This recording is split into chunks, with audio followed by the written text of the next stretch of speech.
Well, yesterday we did a short little slideshow on ICD-10, and I didn't have my webcam with me at home, so I decided I wanted to just do a short little video of how I have my ICD-10 labeled and are tabbed. You guys excuse my little bruise here. You know, I had my surgery and I'm bruised and banged up a little bit, but I'm doing good. So I just wanted to for you to be able to see the way that I have done mine. I bought the little tabs, and this is my index up front, and so I have my index alphabetized, but I wanted to start at the beginning. This is your table of contents. Then behind that, you're going to have your instructional notes. This is where you're going to be able to see what includes, excludes, code first. It gives you lots of great information here.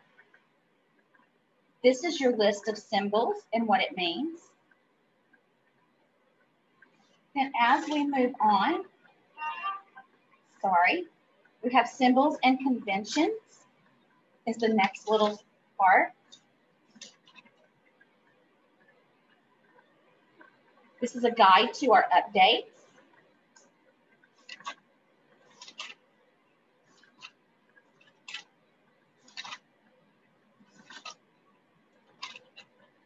And these are our guidelines. So you can tab each part of that if you like. Guidelines are pretty extensive here, but it's great to know where you can go and get extra information. And then here I have an anatomy tab. So this is my anatomy portion, which we have some great learning tools here. Anatomy intrigues me. I think it's very interesting.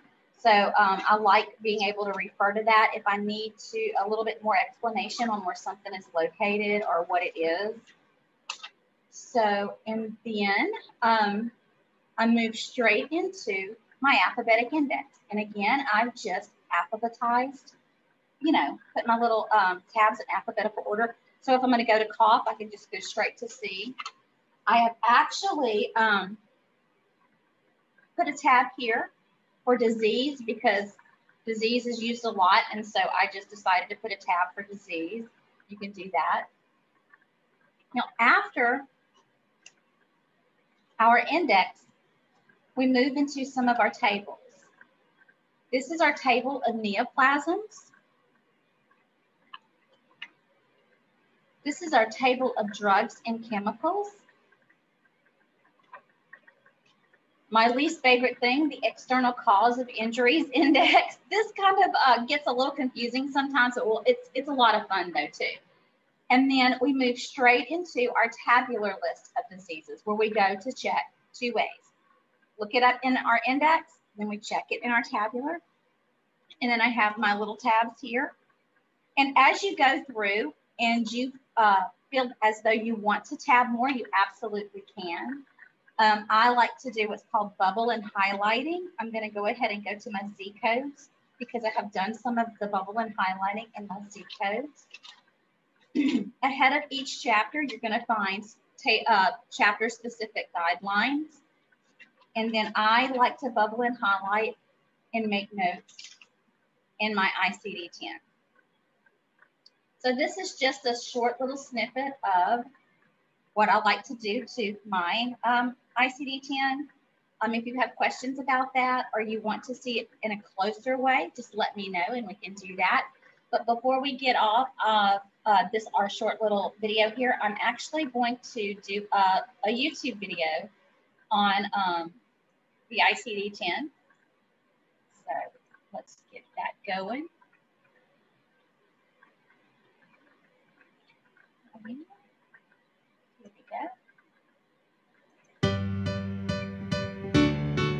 So, you're a healthcare provider, nurse, biller, or manager, and are used to the 5-digit ICD-9 codes. Heck, you got a bunch of those diagnosis codes memorized and can rattle them off the top of your head. Introducing ICD-10, with up to 7 alphanumeric characters.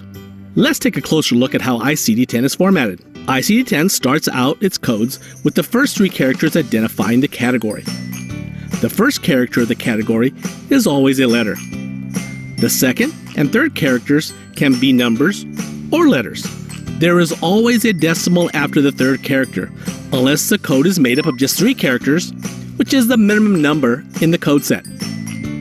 The fourth character defines a subcategory and can be either numbers or letters and identifies the site, the cause of the disease or condition, the symptom, and/or stage of the condition.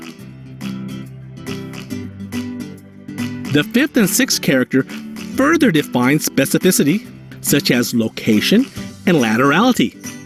Big word, but it just means what side of the body, left or right, as in big left toe.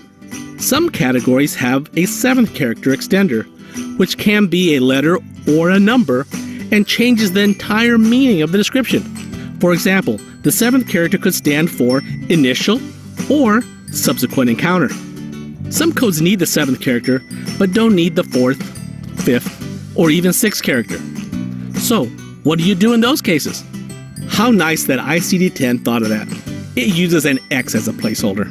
ICD-10 does this to be able to expand the code set in the future to be more specific. So, as we go from 3 characters to 4, 5, or more characters, the diagnosis becomes very precise, which is the whole point of ICD-10. Oh, and did I mention? Your documentation has to be even more detailed nowadays too. Nuts, huh?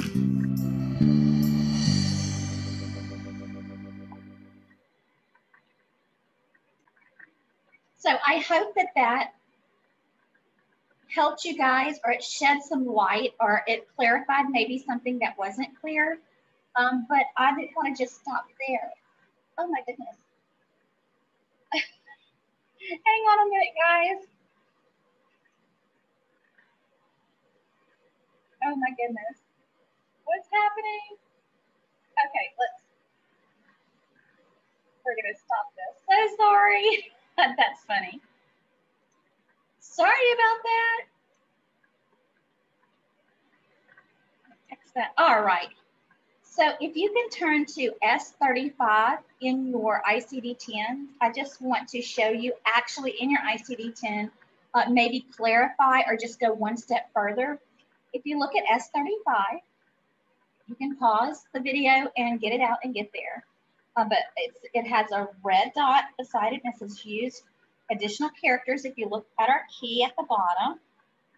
So S35 is injury of abdominal aorta. And then it has an excludes note. But then let's go down to S35.00, unspecified injury of abdominal aorta. So it gives us an X and a red dot. So if we go down to our table at the bottom, our key, X means assign the placeholder. So if we were going to use, and I like to just write it down, S35.00,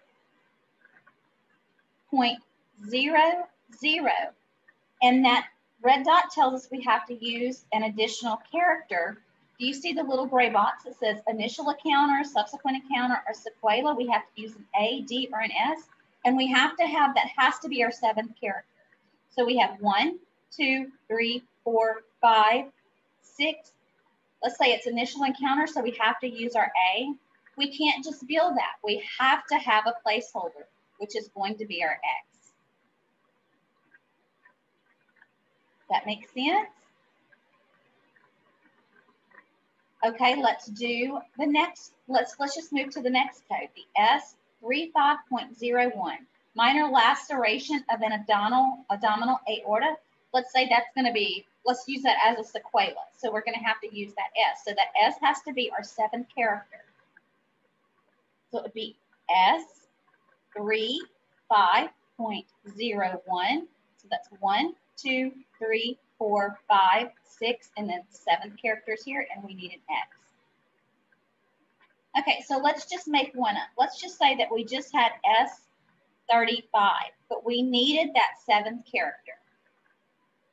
Let's say that it's subsequent encounter, so it has to be D. So let's see, 1, 2, 3, 4, 5, 6, and then this is our 7th character. So then we would have That's not a real code, but I'm just kind of giving y'all examples. If you need to use a 7th character, you have to have 7 alphanumeric numbers, an alphabet, and I'm sorry, you have to have a letter or numbers here because this has to be 7. I hope that makes sense. If it doesn't, please let me know and we can go over it some more or we can find some additional resources. Have a great afternoon. I'll talk to you soon.